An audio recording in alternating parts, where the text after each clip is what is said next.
Hello les vlogs, on se retrouve aujourd'hui pour le dernier vlogmas. Du coup pour l'occasion c'est semaine avec le bonnet de Noël obligatoire. Et aujourd'hui c'est petit pull de Noël, vous l'aurez vu dans tous les vlogmas celui-là. Mais franchement je l'adore. Et puis bon c'est de saison, hein, voilà, c'est pas comme si j'allais pouvoir le porter le mois prochain. Donc là autant vous dire que je l'amortis ce petit pull. Je vous retrouve du coup aujourd'hui avec, pour commencer, écoutez ma foi, un petit... alors pas un petit unboxing parce que j'ai reçu un colis ce week-end et je l'ai déjà ouvert. Mais c'est parce qu'il y avait 3 livres dedans et du coup j'avais trop envie de voir, j'avais trop envie de les voir en vrai. Bon déjà... Rembobine un petit peu Lily et calme-toi. Il faut que je vous annonce ici sur cette chaîne parce que je l'ai fait sur Instagram mais pas par ici. Que je suis devenue partenaire avec Corrigan Édition. Donc je suis trop contente parce que c'est une nouvelle maison d'édition qui est très portée notamment sur la romance Tessie. Et voilà, c'est un genre moi que j'ai toujours beaucoup aimé mais qui vraiment est très à la mode si on peut dire ça comme ça depuis quelques mois. Donc je suis assez contente parce que du coup il y en a plein qui sortent dans pas mal de maisons d'édition et c'est vrai que Corrigan ils sortent beaucoup de titres comme ça, donc je vais pouvoir me régaler. Et du coup ce week-end de leur part j'ai reçu donc un colis avec 3 de leurs romans et il faut que je vous montre, je vais vous montrer rien que comme ça, regardez-moi ces beautés. Oui, oui, hein, le jaspage est magnifique. Et en plus, ils m'ont envoyé 2 livres collector sur les 3 et je m'y attendais pas du tout. Donc je vais vous montrer tout ça. Je vais vous les montrer, je vais vous le montrer. Mais c'est vrai que je m'attendais pas à recevoir des beautés pareilles. Donc pour commencer, vous l'avez peut-être reconnu celui-là à son jaspage puisqu'il est déjà sorti en librairie. J'ai reçu Le sang et l'acier par Hélène Scheurer. Je suis pas sûre de la prononciation du nom de l'autrice. Donc je suis vraiment désolée, mais bon. Donc il est comme ça, magnifique. Ouh, voilà, une beauté sans pareil. À l'intérieur, il est... oh, j'ai un petit marque-page, trop bien. Et oui, donc je disais, à l'intérieur, il est bleu, dabadi dabada, voilà. Voilà. Il est incroyable. Et au niveau du résumé, en fait je l'ai demandé parce que il me tentait trop, vu que on va suivre un personnage féminin qui s'appelle Althea et en fait elle a un rêve ultime, c'est devenir une des guerrières légendaires de son royaume en fait. Et du coup elle va passer des épreuves, elle va réussir à se faire engager. Sauf que son instructeur, lui, il s'appelle, comment il s'appelle, Wilder, et en fait, il n'a pas du tout envie d'entraîner une femme. Donc voilà, ça commence bien. Mais bien évidemment, notre héroïne, eh bien, elle va pas se laisser faire, et peut-être qu'en plus, elle va se révéler assez douée et avoir peut-être quelques super pouvoirs aussi, et peut-être que il va se passer évidemment un peu de romance et de petites choses entre elle et du coup son instructeur. Donc j'ai un peu hâte de voir ça honnêtement parce que pour l'instant les premiers retours sont plutôt bons, donc je suis très curieuse, ça va être trop bien. J'ai également reçu une autre beauté, non mais l'objet livre là encore il est trop beau. Donc il s'agit des Garçons perdus de C.M. Stern, qui est un livre qui sortira début janvier et ouais, hein, incroyable, ce jaspage je le trouve mais trop beau, incroyable. Il est comment à l'intérieur? Je crois que j'ai même pas regardé. Il est comme ça et comme ça. Et donc là nous sommes sur de la romance MM entre un jeune homme et un vampire. Donc si j'ai bien compris le résumé, nous allons suivre le personnage de Jack qui est un jeune homme qui a vraiment une beauté limite surnaturelle. Enfin vraiment il est très beau depuis son plus jeune âge et du coup en fait là où il habite ça va attirer sur lui la moquerie et aussi la persécution. Ce qui va l'amener à fuir en fait l'endroit où il habite pour aller s'installer directement à Londres. Et sauf que à Londres il a une vie de misère et du coup il se retrouve obligé de vendre son corps pour pouvoir survivre. Et un jour, il va tomber sur un vampire qui va lui proposer un pacte. Il l'aide à sortir de sa misère, mais en contrepartie, donc Jack va devoir séduire un autre vampire afin de lui soutirer des informations. Et donc j'imagine que à partir de là, il va y avoir une romance entre Jack et ce vampire qu'il est censé séduire. Donc voilà, ça me tente bien. Ouais, je suis trop hype. Je suis trop hype là, j'ai trop hâte. Et dernier livre qu'on m'a envoyé, lui aussi il sort début janvier. Il s'agit de Et ils vécurent par Steven Salvatore. Ouais, le frère de Damon et Stéphane. Petite blague de bon matin là. Moi aussi je me fatigue, rassurez-vous. Et donc là on est sur une romance MM aussi, mais contemporaine cette fois-ci.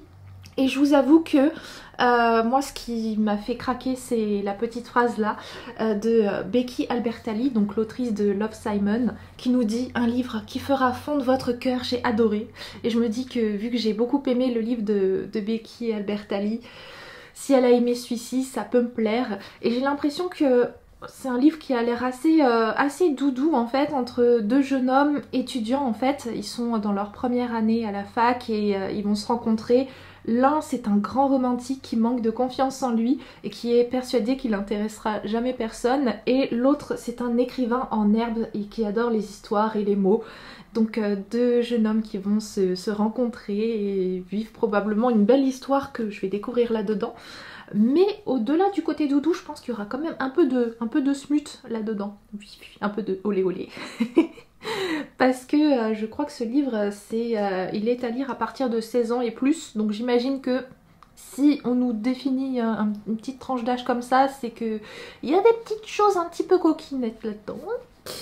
On se retrouve au spot habituel pour parler lecture et plus particulièrement de romances de Noël parce que en ce moment je lis que ça tout simplement. Et donc j'ai lu et déjà terminé Le bébé plus que parfait d'une accro à Noël de Laura S. Wilde, publié chez Hugo Poche. Donc dans le dernier vlogmas je vous parlais du mariage presque parfait d'une accro à Noël. Là on a donc le dernier tome de cette trilogie que ça y est j'ai lu et qui est donc tourné autour du bébé que notre héroïne Zoé attend pour Noël. Ouais, un bébé bien noëlesque. Bon, c'est pas un spoiler de vous dire ça vu le titre, hein. Mais donc dans ce tome-ci, eh bien Zoé, eh bien elle va bientôt mettre au monde son enfant, sauf que étant donné qu'elle a une entreprise de décoration très tournée autour de Noël, eh bien c'est une période de l'année où elle a énormément de travail.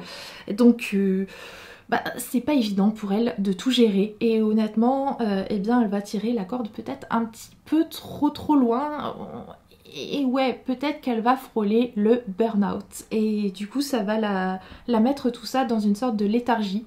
Et qu'est-ce qui peut redonner du baume au cœur à Zoé? Et bah c'est pas Noël cette fois-ci. Et du coup son mari Ethan il est complètement perdu, il sait pas quoi faire, enfin si.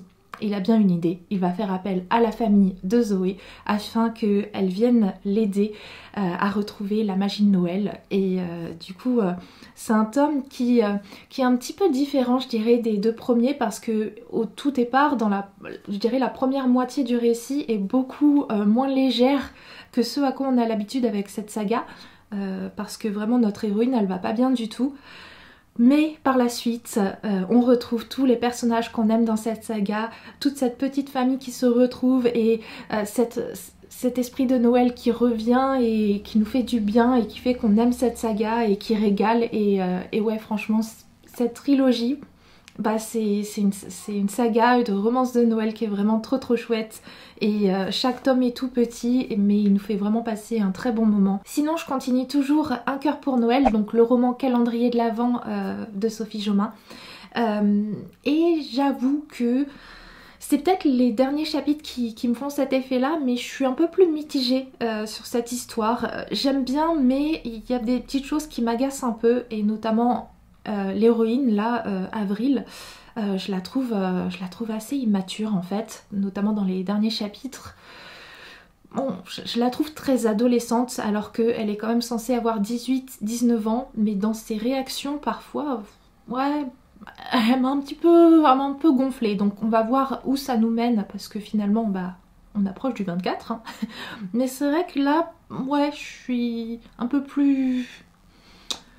un petit peu plus sceptique. Bon, on verra.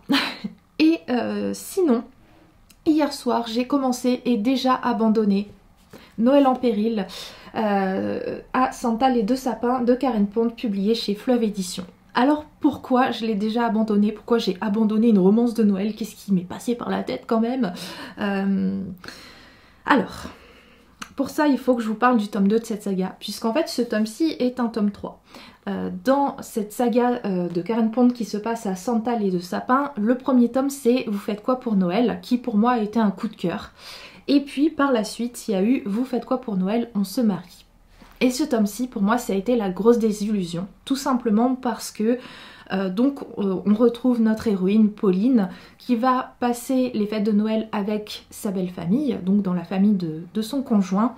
Et en fait, donc, son beau-frère, donc le frère de son mec, va ramener sa nouvelle copine pour fêter donc Noël tous ensemble. Sauf que la nouvelle copine donc, du frère de son mari, c'est une mannequin qui est mince, qui est très très belle et qui, c'est vrai, a des goûts un petit peu différents du reste de la famille. Et notre héroïne Pauline, elle va tout de suite la détester pour zéro raison. Et enfin pour zéro raison, moi je pense que c'est juste de la jalousie parce que cette fille est très belle, parce que franchement sinon elle fait rien de mal dans le livre. Mais bon. Et en fait il y a notamment un passage dans ce tome 2 où Pauline, notre héroïne, va surprendre cette jeune femme, donc mannequin, qui fait une crise de boulimie. Voilà. Et au lieu de faire preuve d'un minimum de compassion et de sensibilité, elle va tout simplement se foutre ouvertement de sa gueule. Et ce qui amène donc cette jeune femme à quitter du coup la réunion familiale et à ne plus jamais revenir, à ne plus les revoir en fait. Et c'est une scène qui m'a profondément marquée et profondément touchée en fait. Parce que moi-même, lorsque j'étais ado, j'ai souffert des troubles de comportement alimentaire, donc l'anorexie, la boulimie, ça a fait partie de ma vie pendant 3 ans. Ça a été 3 années hyper difficiles, et de voir dans un livre qu'on se moque d'un personnage qui fait une crise de boulimie, ça me fait quelque chose en fait. Moi je veux bien que l'autrice Karen Pond, elles sont en mode moi mes héroïnes, voilà, c'est des femmes qui ont des petits kilos en trop et tout. C'est bien en fait d'aller à l'encontre de la grossophobie, mais pas en discréditant les femmes qui sont minces, pas en discréditant les femmes qui sont malades, parce que l'anorexie et la boulimie ce sont des maladies en fait. Et je sais pas, moi ça m'a marqué, et j'ai trouvé que c'était un grand manque de sensibilité de la part de l'autrice, et même un peu irrespectueux quoi. Mais bon, elle a sorti un 3e tome sur cette saga, et honnêtement, vu que je sais que ma mère aime quand même bien l'univers de cette saga, la famille qu'il y a dans cette saga, je lui ai pris pour Noël, et donc ce tome-ci c'est celui-là. Et en fait, dans l'intro directement, l'autrice choisit de nous faire un petit peu un résumé de ce qui se passe dans les 2 premiers tomes, et elle nous parle aussi donc des personnages un petit peu secondaires de sa saga, et elle revient sur donc cette jeune femme qui souffrait de TCA, et elle en parle en des termes... Enfin, elle se fout de sa gueule en fait, voilà, super. Donc déjà, ça m'a déjà trigger dès que j'ai commencé la première page du bouquin.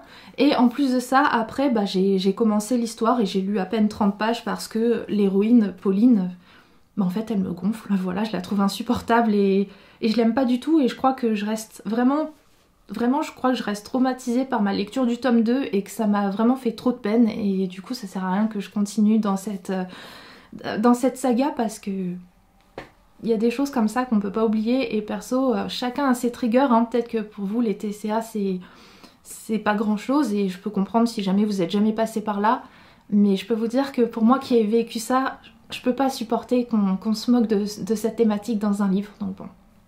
Tant pis, c'est pas grave. Voilà, c'est pas grave pour cette saga, c'est ciao, c'est bye.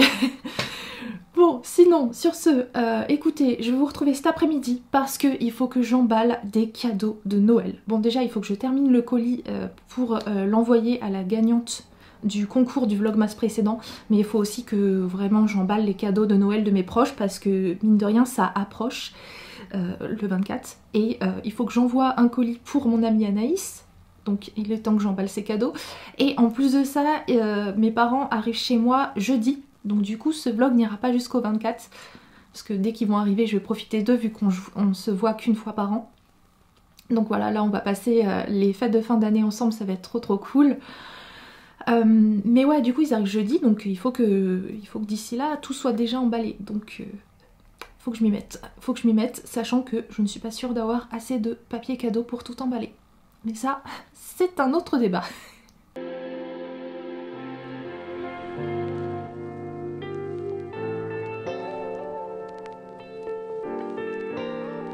Et voilà le travail pour aujourd'hui. J'ai pas encore tout fini, mais j'ai déjà bien travaillé. Je ne vous ai pas oublié, rassurez-vous, pour le concours de ce Vlogmas, je vous propose un lot comportant les 2 premiers tomes de la saga Vampiria de Victor Dixon.